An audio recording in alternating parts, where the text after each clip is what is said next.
আমি রাস্তার ছেলে, কুলাঙ্গার। তুমি তো রাস্তার ছেলে, নিজের বাবা মায়ের পরিচয় তুমি জানো? জানো তুমি? আমার বাবা মার পরিচয়ও জানি, তাদের নামও জানি, দেখতে কেমন ছিলেন সেটাও জানি। এইভাবে কেউ নিজের মেয়ের হাজবেন্ডের সাথে কথা বলে?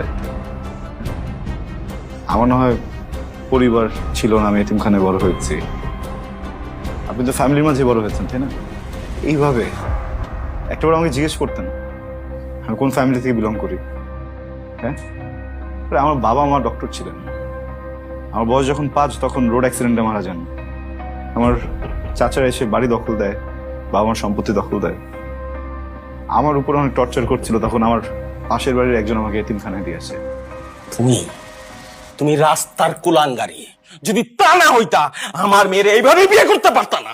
আপনার মেয়ে তো আপনার পাশে দাঁড়িয়ে আছে, ওকে জিজ্ঞেস করেন বিয়ের কথা আমি বলেছি না কেউ বলেছে। আবির, বাবার সাথে Please. এভাবে কথা বলো না। কিভাবে কথা বলবো আমি? তুমি বলো। আমি তো চাচ্ছি না কথা বলতে, অ্যাটলিস্ট তুমি বলো।